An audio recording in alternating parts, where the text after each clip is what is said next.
Kad reikalinga sporto bazių, Gargždų miestelėje jų trūksta, tai čia tikrai taip, nes jau vien pas mus yra 12 sporto šakų ir 3 sporto šakos praktiškai žiemą neturi kur dirbti.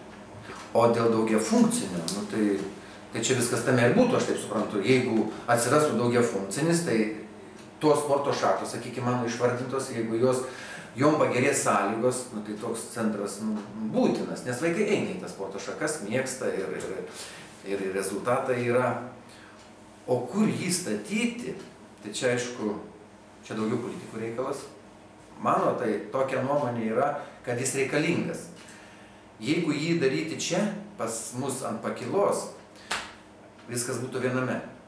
Gana neblogas variantas. Jeigu centre, jeigu tai viskas telpa ten prie sporto salės, jeigu ten viskas telpa, sakykime, tą, kad čia numato. Sako, mažėja funkcijų tokia atveju. Arba mažėja. Jeigu viskas telpa, tada gal irgi nieko, kadangi centras. Bet, aš už tai, kad čia būtų. Kadangi mes jau čia ir esam, ir jau sunkiai atletika pas mus yra, būtų viskas viename. Ir aišku, jeigu toks baseinas dar atsirastų, tai dar didesnis vaikams pasirinkimas sporte. Plaukimo mokymas ir labai geras sporto šaka. Parkas, mūsų parkas, Gargždų senas parkas ir nemanau, kad Lietuvoje dar yra tokių analogų. Tikrai yra su gražiu slėniu, labai puikia vieta, kur praleisti laiką. Ir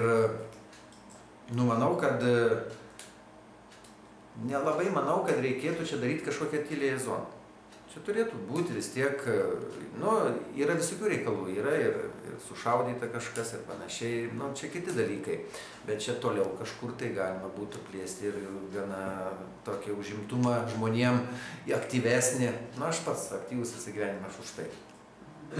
Aš taip pasakysiu, gana aktyvus yra miestelis. Ir aktyvus vaikai, ir visuomenė. O kad sportuoja, tai čia tikrai rajone nemažai žmonių. Priklauso ir nuo pačių žmonių, aišku, priklauso ir nuo organizatorių. Jeigu tu žmogų pajudini ar panašiai, suteikia jam galimybės ir geras sąlygas, kodėl nepajudėti?